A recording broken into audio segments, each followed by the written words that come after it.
Well, we're in St. Augustine. I've paid for parking now downtown just because there's a lot of things that I want to do downtown. I've watched a lot of other travel bloggers take care of this on YouTube, but they all seem to hit the same locations. But I want to try and go to some places that aren't covered very well. Even though I already had coffee on the drive down, there's never too much coffee. I mean, that's not true. You could have too much coffee and get jittery. But I'm going to go to a place that I didn't see really well documented while I was looking up videos for here. And what got my attention is that it seems to be an Australian type cafe. They serve Aussie pies, and I'm not even sure what that is, so let's go find out.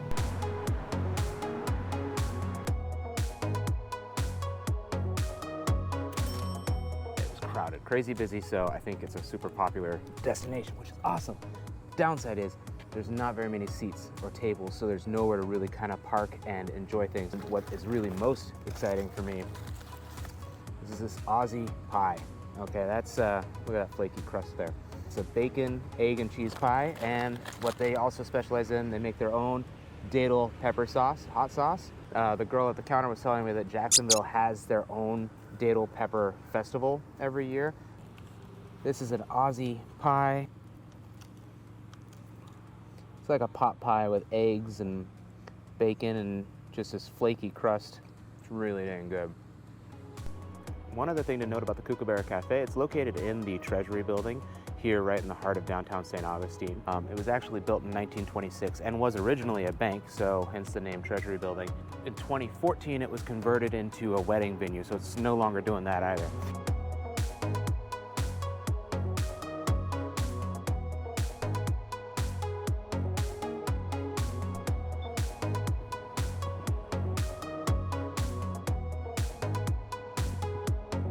The reason it's called the Bridge of Lions is because there are two marble lions that were donated to this construction project. Just as beautiful statues, like replicas of two lions that are in Italy. And I'm gonna have to read up a little bit more on that, but yeah, they're beautiful. So I'll include a shot of that in this video here. It's also a drawbridge, and the timing of this just happens to be perfect. There's a pretty large boat that's trying to get underneath this thing. They're lifting it now, so we'll see if I can't get some good shots of this, but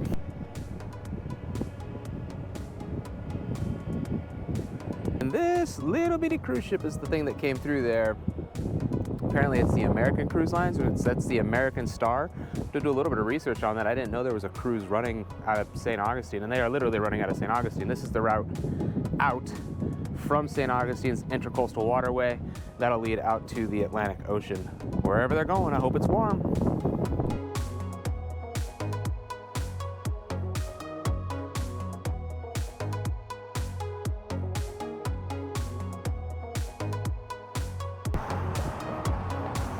Let's see.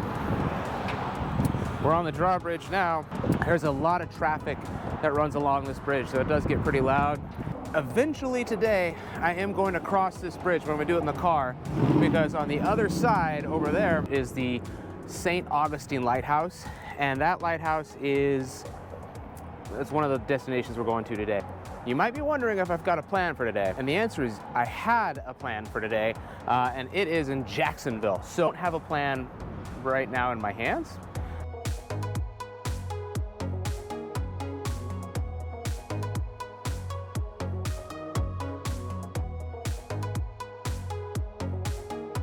All right, I'm borrowing a table real quick on this famous street. I just took a photo of the name because I already don't remember it, but I want to talk to you about where I'm at right now. I've been in St. Augustine for almost an hour now, and I've covered about a 1-block radius. So in 1 block, there's dozens of restaurants and shops and stores and history and museums. There's all sorts of things. Got 2 things that I want to show you that I think are going to help out for me. Is I picked up this. It's a free map. Most of the tourist stands have it. This is going to be your quick guide to where everything is in St. Augustine. The thing that I'm doing, I just found out about it, is this app called Florida Stories, and it's this one right here, Florida Stories, St. Augustine Colonial Tour. It's already loaded up because I already downloaded the resources for it, but it'll give me a whole walking tour. It shows me a map of where all the different points are in the tour, and that's going to be probably my best way of figuring out what the heck I'm going to do with my day, because I'm only here for the 1 day. All right, so what I'm doing now is I'm actually heading south from the old town. So behind me down this way, this is where the old historic colonial downtown area is at. That's where I'm parked. That's where I had breakfast and coffee this morning. And the reason I'm heading south is there's two main attractions down here that I want to see. And one is the old Spanish Barracks, and the other is the oldest house in town.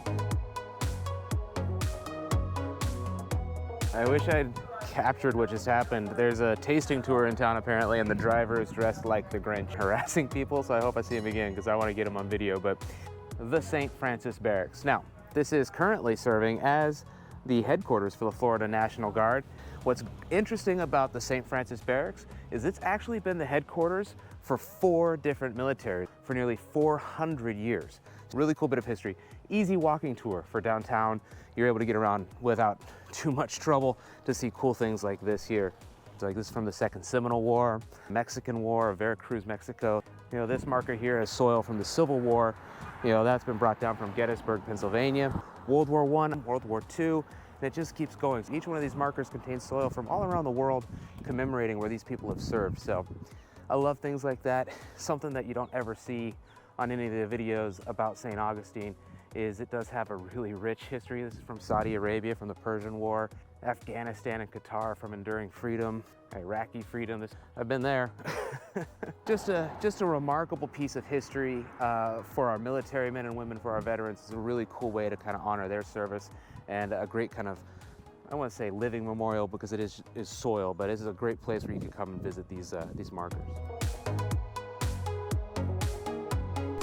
They say, according to what I've been reading about this house, that it has been continually occupied by Europeans since the early 1600s. The historical markers throughout the area here, these are all meant to kind of help guide you along this walk. Something that I should mention, and you've probably seen it in some of the videos around St. Augustine, is that there are trolleys, and they have stops all throughout town that we'll kind of show you around. And one of the things that the driver told me about was this cool thing I'm going to show you now. But way back there, that black spot on the wall, right there, that is a cannonball that is lodged in the side of this house from one of the days when it was under siege. It's something for you to think about. If you're in here, you're doing the walking tour, there's a cannonball in that house right next to the oldest house in St. Augustine. Oldest house and continually occupied, I think, in the United States since the early 1600s. So, hey, cat.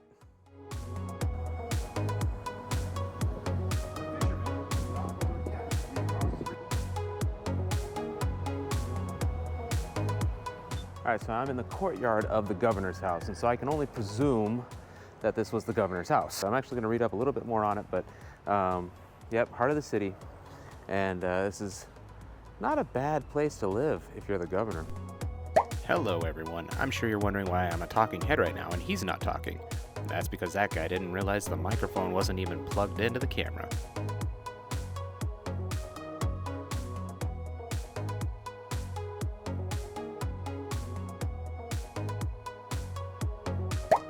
Alright, so this really did turn out to be the governor's mansion when the Spanish had the city. Eventually, when the English took over, it became just a government building, and when Spain took back over again, it became a governor's mansion once more.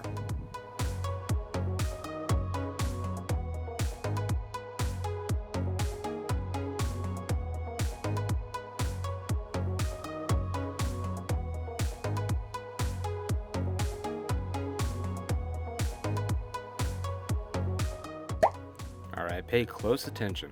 I'm about to realize that this thing hasn't been recording. And despite a bunch of tapping on the screen, it didn't work. I'm still recording no audio.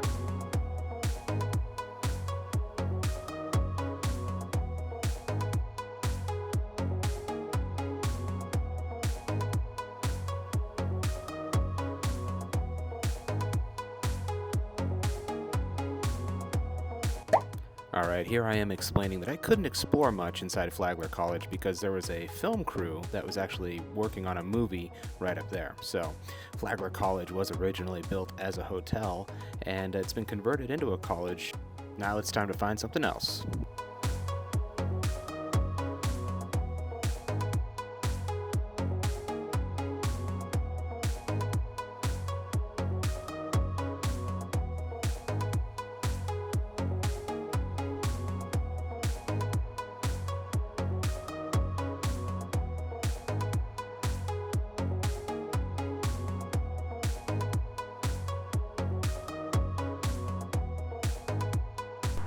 All right, so I gotta review the footage.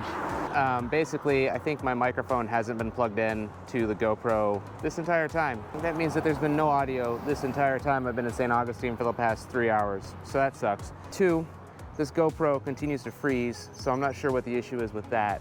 This could be a total waste of a day. I'm gonna go review the footage and we'll find out.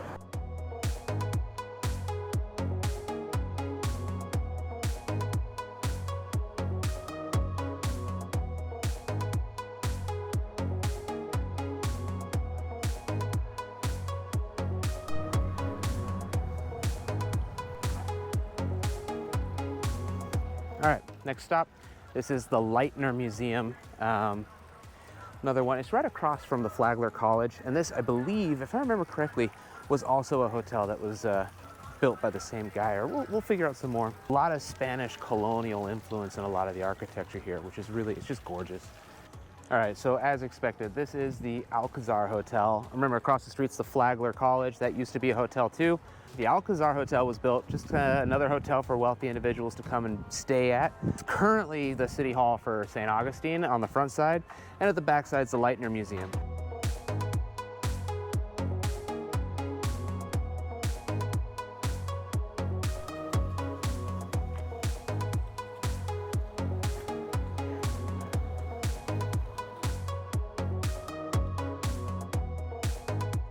I've been in St. Augustine for 3.5 hours now, and I have been in the central core of it and south, and I have done nothing to the north side, and my parking's almost up in the middle of downtown. So I'm gonna go find some lunch, move the car, and then we're gonna explore the entire north side of St. Augustine. So.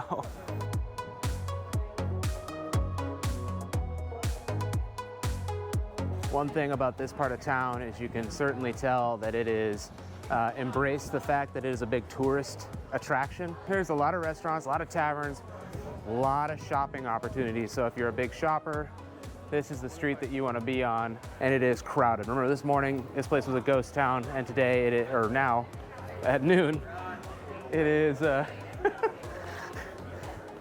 busy today, so.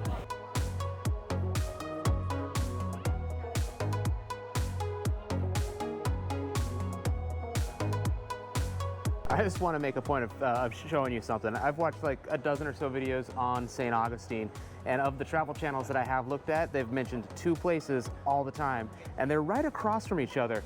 You've got Cousteau's Waffle and Milkshake Place, and in every video, the Hippo Gourmet Popsicles. So those videos made it look like these are really unique places, and they are, but they're in different parts of town almost. You get this feel like they had to travel to go from one to the other, but they are literally steps from each other.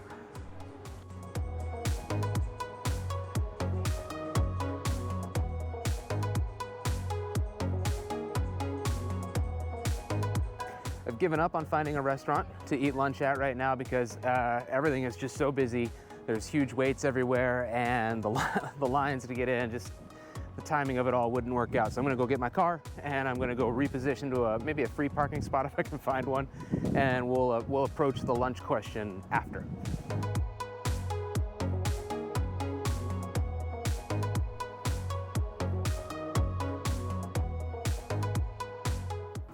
So in the interest of keeping this a budget travel video, there is one more distillery in town. The last one was the Saint Augustine Distillery, and this one is the City Gate Distillery, and it also offers a free tasting tour as well. So there's a winery in town that does a free tasting tour, and there's the 2 distilleries. So in terms of free drinks, there's those. The Old Fort's right here. I may have shot myself in the foot because what happened is I moved my car for parking, and then I parked at a high school that's raising money for their softball team. I didn't really think about the fact that I need to drive across the bridge, drive across to the other island, go see the lighthouse. I'm gonna drive to the other side of town. Like, it's $20 and it goes towards their softball team, so it's going to a good cause, but I don't think I'm gonna be able to really take advantage of it.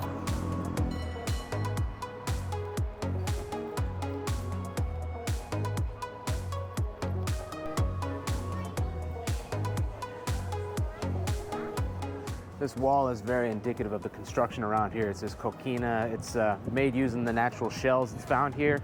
It's ground up and then made into the walls. The fort's built out of the same stuff. And one of the reasons why it's so hardy and it was able to withstand so many attacks is because of that hard coquina material that it was constructed out of.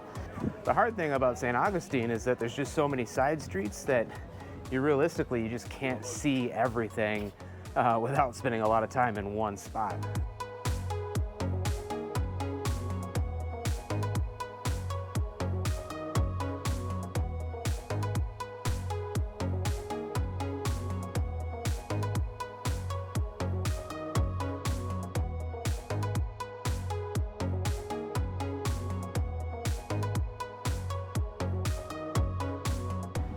That was a wash.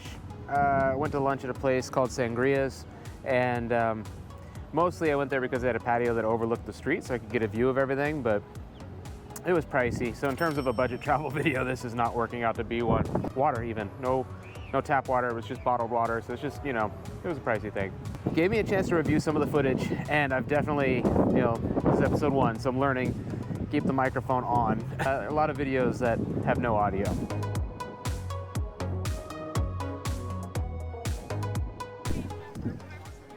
Okay, this is the line to get in.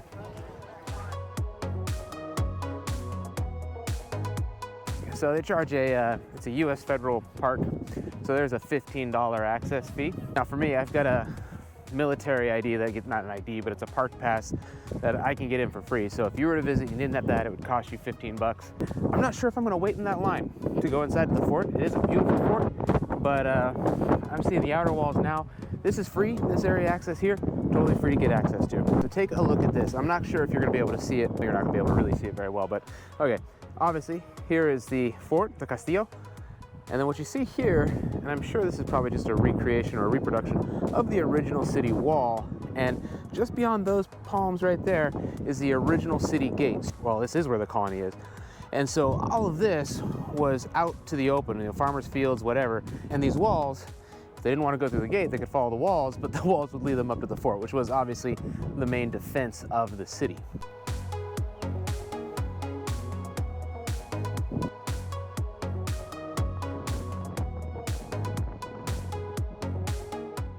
So something that I think a lot of people are overlooking, I'm watching people walking in and out of this place, these tracks on the ground. And this fort was heavily fortified, actually where they had some of their main cannons were placed. And these tracks, there were wheels that would roll along these tracks. This is what allowed them to pivot the cannons. Here's where one of the base plates was for that cannon. Now these aren't just the only ones that they had. Additionally, you can see in the emplacements up top, the embattlements up there were cannons that lined this entire area. So this whole fort was very pivotal to controlling entry to this area. One thing that you can see throughout this entire fort against the walls is you can see just how much this fort has taken a beating in where all the cannonballs struck during some of the engagements that they were in. All these deep indents, these impact points. So keep in mind, this area changed hands 4 times. It was originally the Spanish had it, then the English had it, then the Spanish took it again, and then the United States of America got it. Actually, the 5th time, and 6th time, I guess, if you do the math right, was the Confederates took it over, and then again, it came back to the United States, obviously. So Spanish, English, Spanish, American, Confederates, Americans.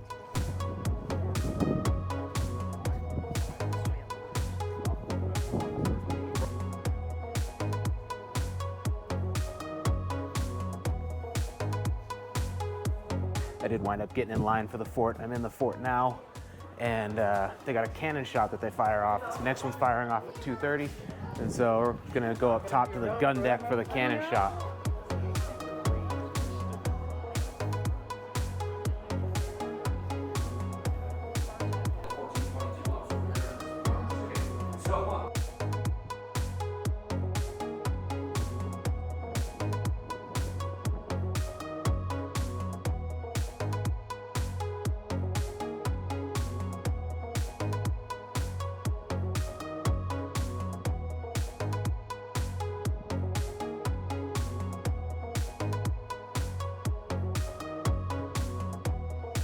All right, the fort itself is really cool. There's a lot of history in here. So 15 bucks or something like that at the entrance. They are gonna be doing a cannon shot from the cannon deck over there in about 20 minutes. So I'm gonna hang out for that.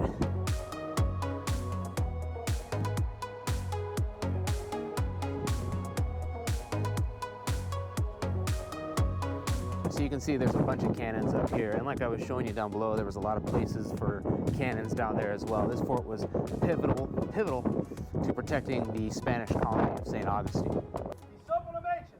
Cavaliers! Fuego!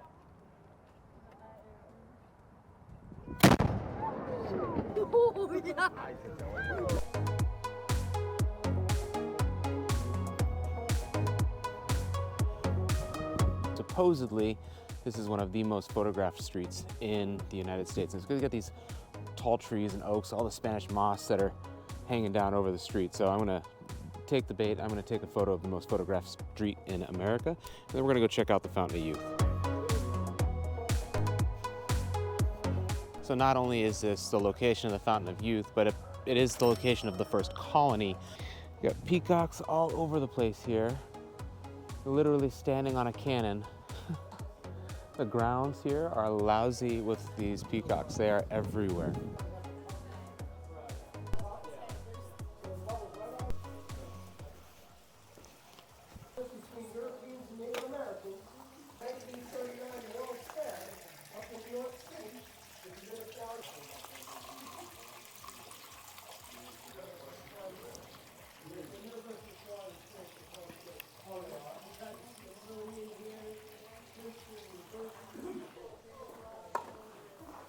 Is it the Fountain of Youth?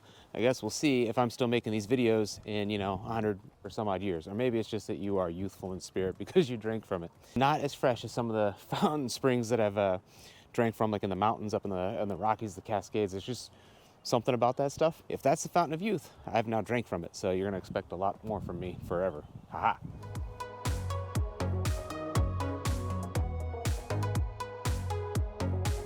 Well, how disappointing. No drones. So, just be on the handheld. Decided to get out of downtown. That place is going crazy. There is just an obscene amount of people there.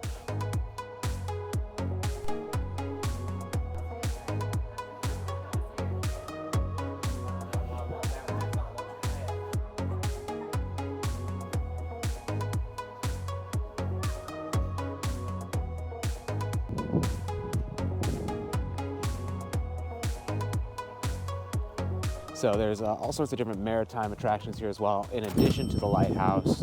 So we are about to go ahead and climb the lighthouse. About 219 steps, they say, to the top of this thing.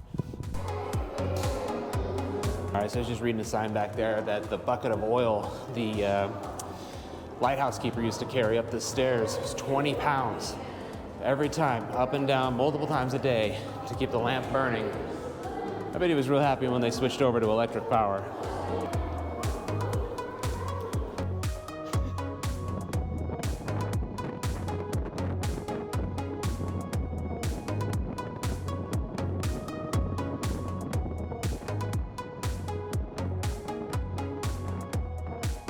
Just to give you an idea about how high up we are, I'm going to show you what it is from the top, near top of the stairway, looking down.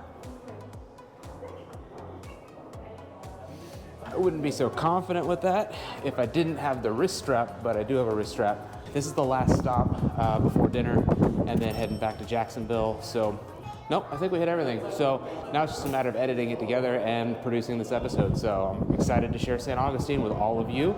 This travel channel is only going to keep growing, and plans for this year include Morocco, Portugal, the Caribbean, Jamaica, Bahamas, Costa Rica, Dominican Republic.